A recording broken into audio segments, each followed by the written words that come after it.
Hey guys, look what I got in the mail today. My melon support bags. I think these guys are gonna work really well. They're supposed to hold up to 20 pounds. Got them off of Amazon, really inexpensive. So I'll put a link down below. So you guys, if you're interested, you can order some too. Never done this before, supported a melon, so I'm gonna try it firsthand here. So when I first pulled the first one out, I thought, oh, that's not gonna be big enough. But then once I set my hand in there, this guy really stretches pretty big. And what I like about the bags is they have these little ties that I can tie onto the trellis system to hold the melon. Kind of look like putting on pantyhose.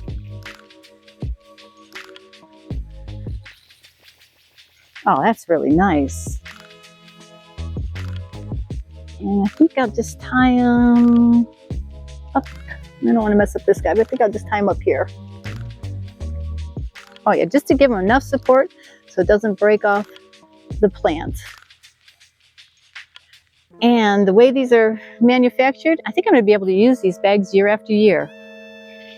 Now he can grow and fill out the bag. Well, I didn't like my first try, so I redid the bag and I pulled it a little bit tighter around the stem and put it off to an angle so the melon still has lots of room to grow and it's not interfering with the rest of the plant. So let's do the honeydew, which is snow leopard. And let's get it on the fruit, nice and gentle. And like I did the second time on the other one, just kind of pull it off to the side a little bit. So I have enough support for the fruit and still have enough room for them to grow.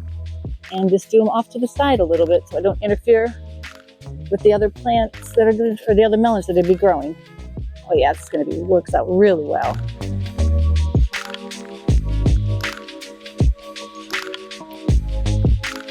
Let's do one more gnat so it doesn't slip on me. Oh cool, that looks really good because I know this guy's going to get a lot bigger and he'll have lots of support. If you're growing melons vertically, these support bags are a must-have. I'll link the exact ones I'm using in the description so you can check them out. Well, I have about 7 more to do today, and hopefully through the summer, I'll do about 200. I can't wait to bring them to the farmer's market. I think my customers are going to be really surprised. Thanks for hanging out with me in the garden today. If you enjoyed this video, tap the like button, ring the bell, and subscribe so you don't miss our next homegrown passion adventure. See you soon!